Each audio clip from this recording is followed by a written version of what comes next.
ሲቤል በየመንገዱ የምታየው ልጆች እያየች ማዘን ጀመረች። በዚህ መሃል እናቷ ደውላ ዛሬ ማታ ትመጫለሽ አይደል? አለመምጣት እችላለሁ ብላ ሲቤል መለሰችላት። ይሄውልሽ ላለመምጣት ባለቀ ሰዓት ምክንያት አትፈልጊ፣ አባትሽ ጭራሽ አይቀበለውም። እሺ እማዬ አሁን ቢዚ ነኝ ልዘጋው ነው ብላ ስልኩን ዘጋችሁ። ኤሊፍና ኢምራን ቆይ ምንድነው ሰርፕራይዝ ያልከኝ ነገር ትግስት ይኖርሽ እንጂ እያለ ኢምራንና ኤሊፍ መነጋገር ጀመሩ። ይገርምሻል ዛሬ ፌንት ነው የምታደርጊው፣ አሁን በእኔ ቅፍ ስለሆንሽ ምንም አትሆኝም እሺ የኔ ፍቅር ብሎ አቀፋት። እንዴ ኢምራን ብትነግረኝ ነው የሚሻለው፣ በጉጉት ማለቅ እኮ ነው አለችው። በነገራችን ላይ ዛሬ ማታ እራት እንበላለን እኔ አንቺ ጋር አባዬ እና አርዳ ሆነን እሺ ይሄንን አመቻች አላት። እንዴ ለምን ቤት ውስጥ አናደርግም ሌላ ወጪ ለምን እናወጣለን አለች ኤሊፍ። የኔ ቆንጆ ይሄ ወጪ አይደለም፣ ይሄ የሶሻል ላይፍ ነው እሺ ዊኬንድ፣ ቫኬሽን፣ ፊልም፣ ኮንሰርት፣ ቲያትር በቃ እነዚህ የኛ ህይወት ነው የሚሆኑት። እሺ በቃ እንደዚህ መኖር እንጀምራ አለች ኤሊፍ። ከዚህ በኋላ እንደዚህ ነው የምንኖረው እሺ የኔ ፍቅር። ኢምራን ምን አይነት ሰርፕራይዝ እንደሆነ እኮ ማወቅ ፈልጋለሁ፣ ካለበለዚያ የእውነት መሞቴ ነው አለችው። ይሄው ብሏት ህንጻውን ቀና ብላ ማየት ጀመረች። ሰላም አቶ ኢርሃን ብሎ ደላላው ኢርሃንን ሰላም ማለት ጀመረ።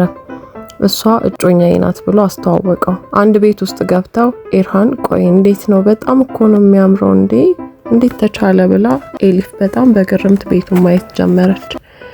እሺ ግን ኢርሃን ኪራዩን እንዴት ነው የምንከፍለው? በጣም እኮ ውድ ነው አለችው። የምን ኪራይ ነው የምታወሪው? እኔ እኮ ልገዛው እያሰብኩ ነው አላት። ምን? የምሬን ነው። በደስታ ሄዳ አቀፈችው። ከዚያም በላይ ይገባሻል፣ ዓለም ላይ አለ የሚባል መልካም ነገር ሁሉ ላንቺ ማድረግ ነው የምፈልገው አላት። ኤሊፍም አንተም ብቻ ነው የምፈልገው፣ መኪና ላይኖረን ይችላል፣ ቤት ላይኖረን ይችላል፣ ጤነኛ ሆነ ልጆቻችንን እናሳድጋለን በዚህ ቤት ውስጥ እሺ ብላ አቅፍ አደረገችው። በመሃል ኢርሃን ቴክስት ሜሴጅ ገባለት። የኔ ቆንጆ አሁን ስብሰባ አለብኝ መሄድ አለብኝ፣ ያው ታውቂለ አሁንም ስራው ላይ ነኝ፣ እንሂድ ብሎ ኢርሃን ወጣ። ወደ ስራሽ ቦታ ልውሰድሽና ወደ ስራ ቦታ ይመለሳለሁ እሺ ተባብሎ መጓዝ ጀመሩ።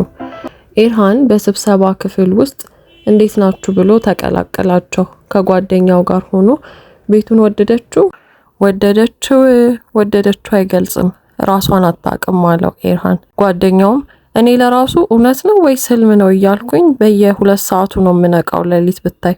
ኢርሃንም መለስ አለና በዚህ ጊዜ እውነት ነው እያመንክ እሺ ብሎ አሳመነው። ሲቤል በሩን ከፍታ ገባች። ኢርሃን ለጓደኛው አስተውለሃል ግን በመጣሽ ቁጥር ሰው ሁሉ ብድግ ቀና ነው የሚልላት፣ እኔም እንደዛው ነኝ፣ ግን ማወቅ ያለባቸው ነገር በጣም ቆንጆ ሴት እንደሆነች ነው፣ አይንህን አትንቀል፣ እኔ ግን አልፈልገውም አለው። ሲቤል ፋይል ከተላላኪዋ ሰራተኛ ተሰጣት። የፋይናንስ ፊገሮቹን እያየሁ ነበረ አይቼዋለሁ፣ በርግጥ ግን 1 አመት አልፏል፣ አሁንም ግን ቀይ ላይ ነው ያለነው አለች ሲቤል። እኔ ግን እንደ ፋይናንስ አለቃ የመረጥኳችሁ በቱሪዝም ኢንዱስትሪ ልምድ አላቸው ብዬ ነበረ፣ ግን ተሳስቻለሁ። ይሄንን ስመለከት የእውነት አለመቻላችንን ነው ያየሁት። ሁሉም ሰራተኛ አንገቱን ደፋ። ኢርሃን ግን ቀና ብሎ ሲቤልና ኢልሃን ተፋጠጡ። ወይዘሪት ሲቤል እድሉን ከሰጠሽን ላብራራልሽ እችላለሁ ያለውን ነገር አላት። እሰማሃለሁ ኢርሃን፣ ይሄ ወረቀት ከዲዛይነሮቹ የመጣው ነው በባለፈው ቫኬሽን ላይ። ይቅርታ ይሄ ቫኬሽን አይደለም፣ ችሎታቸውን የሚያወጡበት ጉዞ ነው እንጂ አለችው። ይህንን ሂሳብ ብንቀንስ እንኳን ምንም ነገር አይተርፈንም፣ ሁሉንም መተው ሳይሆን በግማሹም ቢሆን መቀነስ ነው አላት ኢርሃን።